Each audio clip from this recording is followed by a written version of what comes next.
Why did the USA get involved in Vietnam? It's a really difficult, complex question, really, because it's on the face of it, it seems really weird. Tiny, well, relatively poor country, small in terms of power, beat the most powerful nation in the world. But why was America there in the first place? We've talked about the domino theory, so I'm not going to go on about that. But there's other reasons beside. One of which is they'd already sent so much money to the French and then to the South Vietnamese government to try to stop it falling to communism in the first place.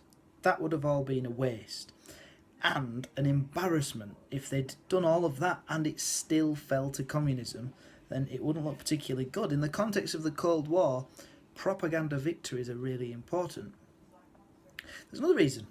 Back in America, there was something that you would call a Red Scare, which is effectively that people were scared of communism rather than communists, and so they were accusing people. If something went wrong in the American government, some decision was taken that turned out to be the wrong decision, people might blame that person as being a communist sympathiser.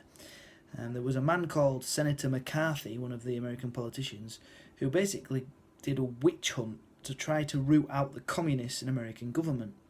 Now, there might have been like a few communist sympathisers and a few communist spies at work in the American government, but everybody was scared about being accused. Because once you were accused, that could be career over. Now, if we go to the presidential level, if you are seen to have been being soft on communism, you're not going to win any elections. So there's another reason why they got involved in Vietnam, because if they'd not, then the American politicians, the American presidents who'd taken that decision, might have ended up being accused of being soft on communists and therefore lose elections. What else have we got? Well, there's the Truman Doctrine, which was to contain communism, of course, and that has been adhered to by the presidents. It was said publicly by Truman, and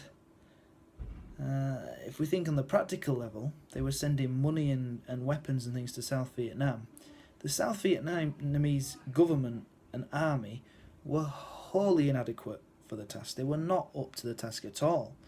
So yeah, they might want to stop communism. They had to step in, one argument, because the South Vietnamese government was going to collapse at some point anyway. The South Vietnamese army was not good enough to fight the Viet Cong. So there's another reason they might have stepped in. There's just a few. We'll look at some others today, but there's some to be going on with, and I hope you can get that bit of explanation to help you out.